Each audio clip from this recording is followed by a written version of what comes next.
ಅದಕ್ಕಾಗಿ ಎಲ್ಲ ಪ್ರಯತ್ನವನ್ನು ಕೂಡ ನಾನು ಮಾಡ್ತಾ ಇದ್ದೇನೆ ಎನ್ನುವಂಥ ಮಾತನ್ನು ತಮ್ಮ ಮುಂದೆ ಹಂಚಿಕೊಳ್ಳೋದಕ್ಕೆ ಬಹಳ ಸಂತೋಷದಿಂದ ಹಂಚಿಕೊಳ್ತೇನೆ. ಹಾಗಾಗಿ ಒಂದು ಕಡೆ ಇತಿಹಾಸ, ತುಮಕೂರಿದೆ ಒಂದು ಇತಿಹಾಸ. ನಾವು ಈ ವೇದಿಕೆಯನ್ನು ಅಮರಶಿಲ್ಪಿ ಜಕ್ಕಣಾಚಾರಿ ಹೆಸರಿಟ್ಟಿದ್ದೇವೆ. ಪಕ್ಕದ ಕೈದಳ, ಗೂಳೂರಿನ ಪಕ್ಕದಲ್ಲಿ 1 ಕಿಲೋಮೀಟರ್ ಅಲ್ಲಿ ಇರ್ತಕ್ಕಂಥ ಕೈದಳ ಹೆಸರಾಂತ ಹಳೇಬೀಡು ಬೇಲೂರನ್ನ ಕಟ್ಟಿದಂತ ಅಮರಶಿಲ್ಪಿ ಜಕ್ಕಣಾಚಾರಿ ಹುಟ್ಟಿದ ಊರು. ಎಂತಹ ಹೆಮ್ಮೆ ಇರ್ಬೇಕು ನಮ್ಗೆ.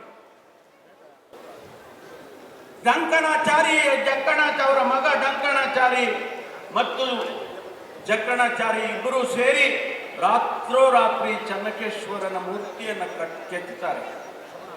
ಇತಿಹಾಸ ಮರೆಯೋದಕ್ಕಾಗೋದಿಲ್ಲ. ಅವರ ಕೈ ಕತ್ತರಿಸ್ಕೊಂಡು ಬಂದಿರ್ತಾರೆ ಬೇಲೂರು ಹಳೇಬೀಡಿನಲ್ಲಿ.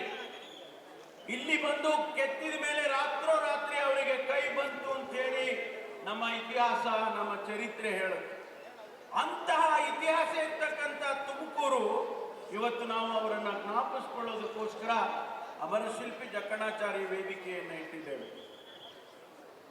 ನಮ್ಮ ಹಾಸ್ಯ ನಟ ನರಸಿಂಹರಾಜ್ ತಿಪ್ಟೂರಿನವರು, ಅವರನ್ನ ಸ್ಮರಿಸ್ಕೊಳ್ಬೇಕು ಅಂತ ಹೇಳಿ ಅವರ ಹೆಸರನ್ನ ನಾಟ್ಯ ರಂಗಕ್ಕೆ ಇಟ್ಟಿದ್ದೇವೆ.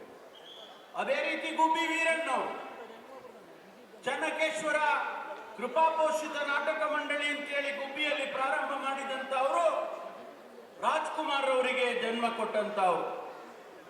ಕಲೆಯಲ್ಲಿ, ನಾಟಕದಲ್ಲಿ ರಾಜ್ಕುಮಾರ್ ಅವರಿಗೆ ಜನ್ಮ ಕೊಟ್ಟಂತವ್ರು.